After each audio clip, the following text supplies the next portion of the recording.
السلام عليكم ورحمة الله. الحمد لله. وقال الله تعالى في كلامه المجيد: أعوذ بالله من الشيطان الرجيم نزاعة للشوى. وقال سبحانه تعالى في كلامه المجيد: فذوقوا فلن نزيدكم إلا عذابا. প্রিয় দিনী ভাই বোনেরা, আমি এর আগের ভিডিওতে সাক্কারা নামক জাহান্নামের ব্যাপারে বর্ণনা করেছি। আজকেও আমি এই জাহান্নামের শাস্তির ব্যাপারে দুই একটা কথা বলবো আপনাদেরকে। আজকাল আমরা বর্তমান সময় ফিতনা ফাসাদ এবং পাপ কাজের মধ্যে অধিকাংশ মানুষই লিপ্ত রয়েছে। সত্যকে সত্য বলে মানি না, মিথ্যাকে সত্য বলে প্রমাণ করি, খুন খারাপি ধর্ষণ প্রতিনিয়ত আমরা করতেই এসেছি এই সমস্ত অপকর্ম পাপ কাজ। আমাদের বিবেক আজকাল আমাদের মাঝে নাই। আমরা ওই জাহিলিয়াতের যুগে চলে গেছি। শিশু বাচ্চা থেকে, অবুঝ বাচ্চা থেকে বৃদ্ধ মহিলা পর্যন্ত আমরা দর্শন করতেছি, যার শাস্তি হলো আল্লাহ তাআলা রেখেছিলেন পাথর মেরে হত্যা করা যদি বিবাহিত হয়ে থাকে, আর যদি বিবাহিত না হয়ে থাকে তাকে এক এক করে 100 বেতের আঘাত করা এবং 1 বছরের জন্য দেশান্তর করা। আমরা আজকাল আল্লাহ তাআলার বিধানকে বলি, কোরআনের বিধানকে বলি এটা নাকি মধ্যযুগী বিধান। অতি নিকটেই আমরা কবরের বাসিন্দা হতে যাচ্ছি।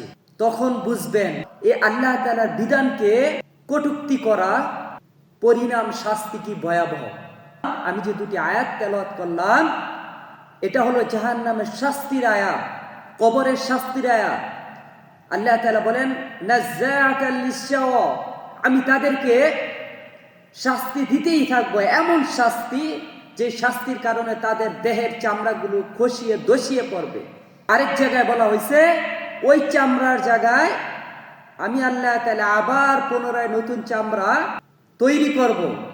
এভাবে তাদের শাস্তি চলতেই থাকবে।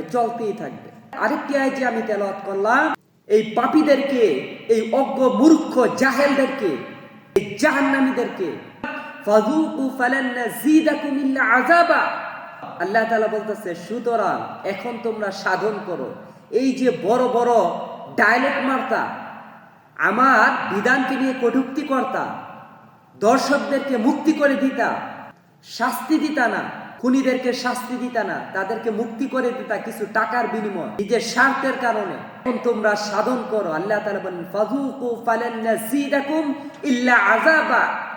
এখন তোমরা জাহান্নামে যাও, জাহান্নামের শাস্তি ভোগ করো, সুতরাং তোমরা সাধন করো। অচিরেই আমরা কবরবাসী হতে যাচ্ছি। এখন বর্তমানে মানুষ বাঁচে কয়দিন? আসা সিরিয়াল আছে, যাওয়ার কোনো সিরিয়াল নেই। যে কোনো সময় আমরা কবরের বাসিন্দা হতে যাচ্ছি ইনশাআল্লাহ। কি জবাব দিবে?